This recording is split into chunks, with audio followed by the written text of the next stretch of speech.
Bharatiya Janata party यानी कि BJP जो है वह अपने 14 उम्मीदवारों का लिस्ट जो है वह झारखंड लोकसभा उम्मीदवारों को जो है वह लिस्ट जारी कर चुकी है। 14 लोकसभा सीटों में से 13 लोकसभा सीट पर बीजेपी ने चुनाव लड़ रही है और एक सीट पर बीजेपी के साथ जो गठबंधन में आसू पार्टी है वह आसू पार्टी जो है वह चुनाव लड़ रही है, यानी कि जो गिरिडीह का सीट है वह आसू पार्टी के खाते में गया है। 14 लोकसभा का सीट जो है वह आपका झारखंड में है। झारखंड में 14 लोकसभा सीटों में से 13 पर सीधे बीजेपी चुनाव लड़ रही है और एक सीट पर आसू यानी गठबंधन में चुनाव लड़ रही है। अब आपको बताते हैं कि क्या जिस 13 सीट पर बीजेपी ने चुनाव लड़ रही है उन 13 सीटों पर बीजेपी के जो कोर नेता है यानी बीजेपी के जो हार्डकोर नेता है क्या वही सब चुनाव लड़ रहे हैं, या जो अदर पार्टियों से जो आकर के शामिल हुए हैं, जो अदर पार्टी में जो बागी नेता थे, क्या वैसे नेताओं को टिकट दिया गया?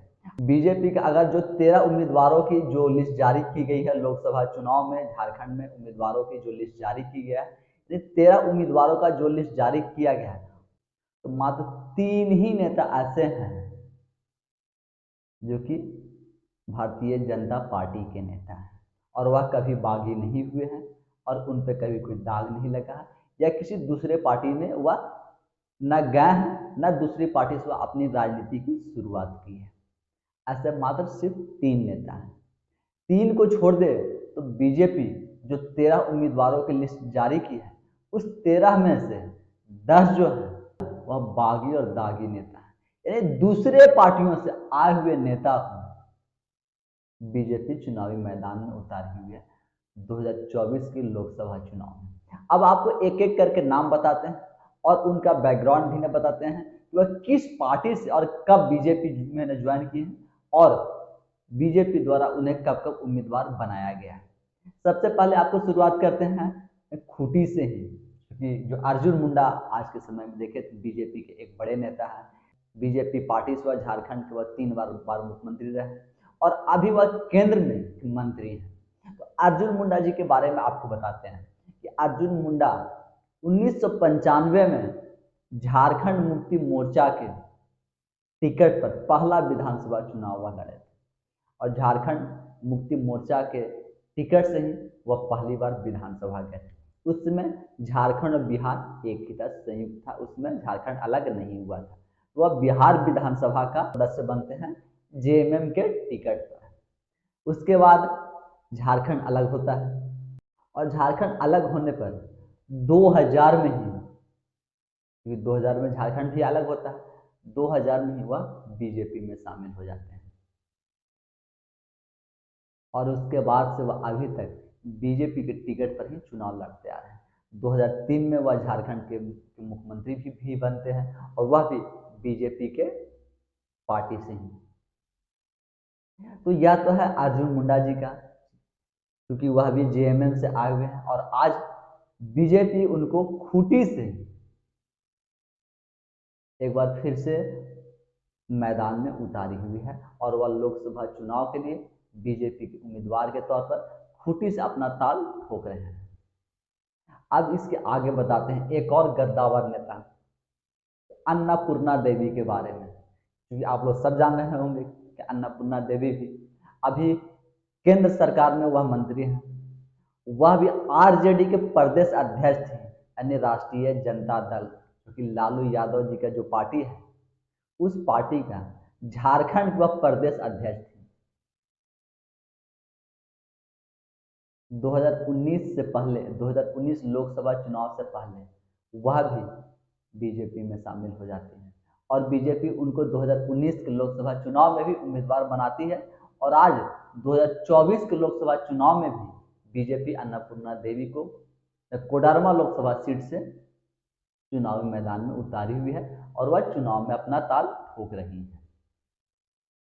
अब आपको तीसरा नाम बताते हैं, विद्युत वरण महतो, यानी जमशेदपुर लोकसभा सीट से सांसद है। वह भी 2014 से पहले तक झारखंड मुक्ति मोर्चा के गद्दावर नेता, बड़े नेताओं में शुमार थे। 2014 में जब वह बीजेपी की लहर देखे नरेंद्र मोदी जी का हवा देखे, तो अब बीजेपी की लहर को देखते हुए वह बीजेपी में शामिल हो जाते हैं और शामिल होते हैं और बीजेपी उनको टिकट दे देती है। एंड 2014 में भी वह बीजेपी के टिकट पर सांसद बनते हैं। 2019 में भी बीजेपी के टिकट पर ही वह सांसद बनते हैं और आज तीसरी बार 2024 में भी बीजेपी एक बार फिर उनको टिकट जमशेदपुर सीट से दिए हुए हैं। तो यह तो थे 3 नाम, और अब आपको बताते हैं चौथा नाम, जो कि चतरा लोकसभा सीट से जो स्थानीय नेता के तौर पर जिनको टिकट दिया गया है वह कालीचरण सिंह। कालीचरण सिंह भी 2 बार बीजेपी से बागी हुए हैं और वह जेवीएम में यानी झारखंड विकास मोर्चा में वह शामिल हुए हैं। 2 बार वह बीजेपी को छोड़ करके जेवीएम में गए और फिर दोबारा वह बीजेपी में ही आ गए और वह भारतीय किसान मोर्चा के राष्ट्रीय मंत्री भी हैं। तो चतरा लोकसभा के जो सिटिंग सांसद थे यानी सुनील सिंह, 2 बार से वह चतरा लोकसभा सीट से वह चुनाव जीतते आ रहे थे और अभी वह लोकसभा सांसद हैं चतरा से। उनका टिकट काट करके और कालीचरण सिंह को दिया गया है और कालीचरण सिंह अभी बतौर उम्मीदवार अपना ताल ठोक रहे हैं। अब जो 5वां नाम आपको बताते हैं वह है धनबाद लोकसभा सीट और सबसे विवादित नाम ढुल्लू महतो का, क्योंकि ढुल्लू महतो आज के समय में देखें तो वह चौतरफा घिरे हुए हैं, क्योंकि उनका अपराध इतने बड़े बड़े अपराध हैं और इतने संगीन संगीन उनके अपराध हैं और ऐसे ऐसे अपराध केस में, और वह 2 केसों में तो उनको सजा तक हो चुकी है, वह जेल तक जा चुके हैं। उस ढुल्लू महतो को बीजेपी धनबाद लोकसभा सीट से उम्मीदवार बनाई हुई है और वहां के मौजूदा सांसद पीएनसी का टिकट काट करके ढुल्लू महतो को टिकट दिया गया है। ढुल्लू महतो भी 2009 में जेवीएम में थे, झारखंड विकास मोर्चा, उसी पार्टी से वह 2009 में बाघमारा विधानसभा सीट से वह विधानसभा का चुनाव जीतते हैं, विधायकी का वह चुनाव जीतते हैं और वह चुनाव जीतने के बाद बीजेपी में शामिल हो जाते हैं। 2014 में वह बीजेपी के टिकट पर विधानसभा का चुनाव लड़ते हैं। 2019 में भी वह बीजेपी के टिकट पर चुनाव लड़ते हैं और 2019 में जो चुनाव का अंतर है वह बहुत कम रह जाता है, मात्र 824 वोटों से वह चुनाव जीतते हैं और अगर पीएन सिंह का आप देखें तो 4 लाख से अधिक वोटों से वह चुनाव जीतते हैं, लेकिन फिर भी पीएन सिंह का टिकट काट करके और ढुल्लू महतो को एक बागी और दागी नेता को दे देते हैं। आज ढुल्लू महतो पर इतने आपराधिक केस हैं, करीब 2 दर्जन से ज्यादा ढुल्लू महतो पर आपराधिक केस हैं। इसके बावजूद बीजेपी जो है उनको ढुल्लू महतो को धनबाद लोकसभा सीट से उम्मीदवार बनाए हुई है। झारखंड का सबसे बड़ा लोकसभा सीट जो है लोकसभा जो है वह धनबाद है। उस लोकसभा सीट में एक इतने बड़े आपराधिक व्यक्ति के जिनकी अपराध की जो फहरिस्त है, अगर उनका लाइन देखें तो आप गिनते चले जाएंगे, ऐसे व्यक्ति को भी आज टिकट दिया गया है। इसके बाद जो रांची के जो मौजूदा सांसद हैं संजय सेठ, वह भी बीजेपी छोड़ करके और जेवीएम में चले गए थे, झारखंड विकास मोर्चा में, और क्या चले तो गए थे बागी बन करके, लेकिन 2019 लोकसभा चुनाव से पहले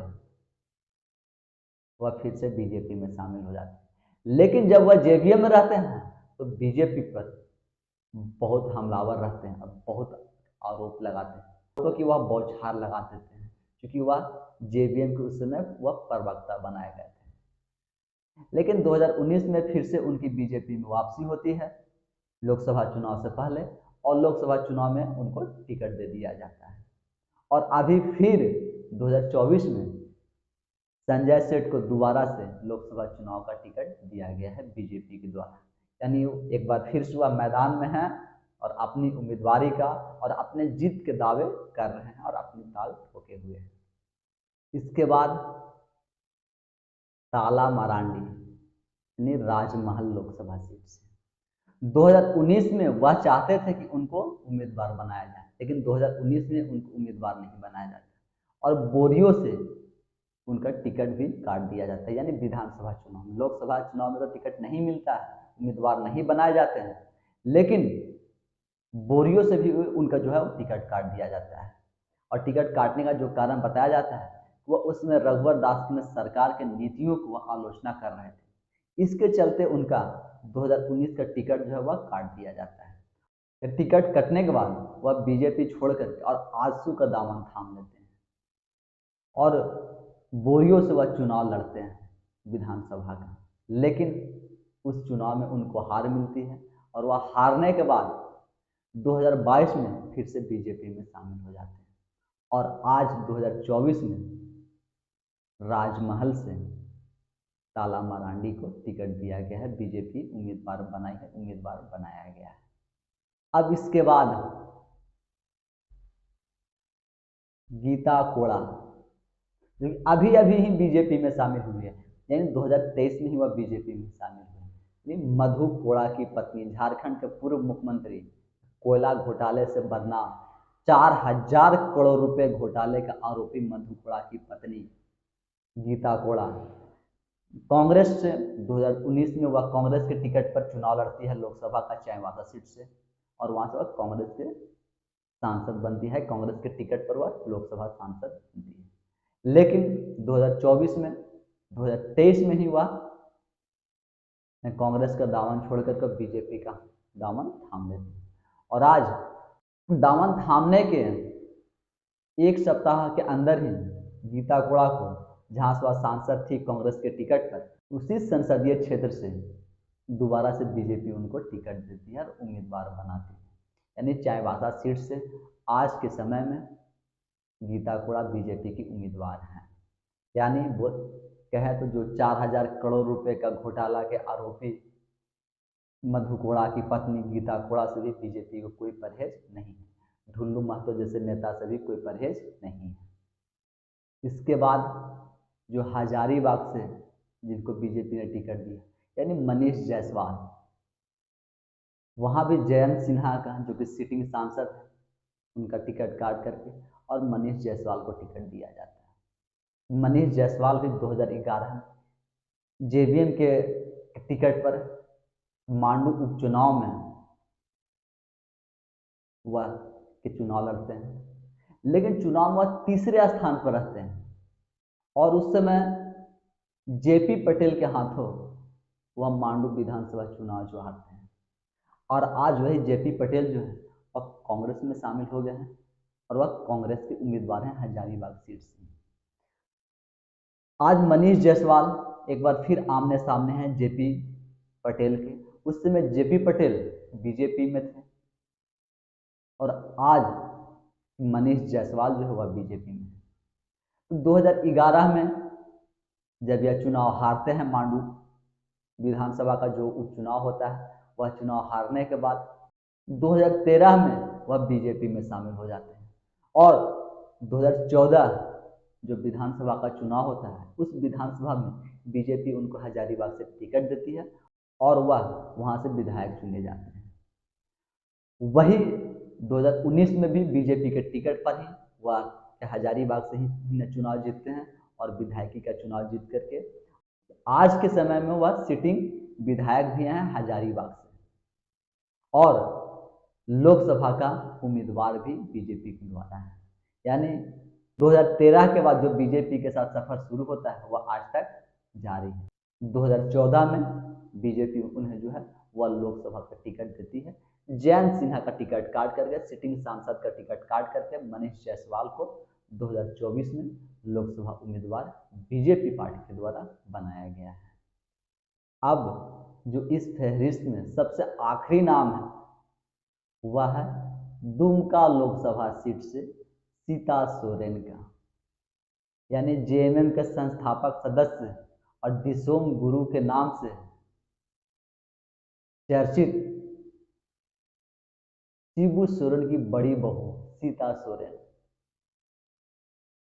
हाल फिलहाल में ही वह बीजेपी में शामिल हुई है और बीजेपी उन्हें दुमका सीट से उम्मीदवार भी घोषित करती है, उम्मीदवार भी बना देती है। उस सीट पर पहले ही सुनील सोरेन को बीजेपी उम्मीदवारी घोषित करती है, यानी कि बीजेपी को उम्मीदवार घोषित करने के बाद सीता सोरेन जो है वह जेएमएम को छोड़ करके बीजेपी में शामिल होती है और बीजेपी में शामिल होते ही उन्हें जेड कैटेगरी की सुरक्षा और दुमका लोकसभा सीट से टिकट बीजेपी के द्वारा दिया जाता है।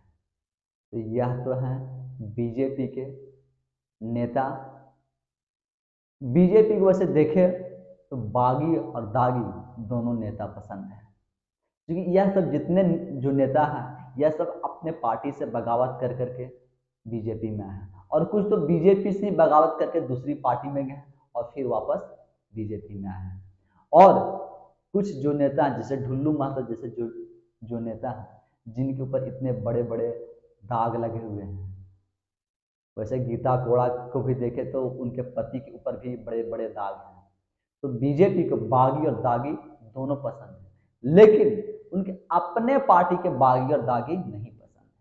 क्योंकि अगर आप देखें तो जब रघुवर दास का जो कार्यकाल था उस समय रघुवर दास के न कैबिनेट में मिनिस्टर सरयू राय किस तरीके से बगावती और अपनी सरकार की आलोचना करते रहते थे। 2019 के विधानसभा के चुनाव में सरयू राय का भी टिकट काट दिया जाता है, बीजेपी टिकट उन्हें नहीं देती। वह निर्दलीय रघुवर दास के खिलाफ ही चुनाव लड़ जाते हैं और रघुवर दास जो है चुनाव हार जाते हैं और सरयू राय चुनाव जीत जाते हैं। तो बीजेपी को अपने पार्टी में और अपने पार्टी के अंदर बागी दागी नेता नहीं पसंद है, लेकिन दूसरे पार्टियों के जो बागी और दागी नेता है वह खूब पसंद है और बहुत पसंद करते हैं और वैसे नेताओं पर टिकट देने से भी कोई परहेज नहीं करती है। तो यह तो थे बीजेपी के 13 कैंडिडेट में से 10 कैंडिडेट जो हैं वह बागी और दागी हैं।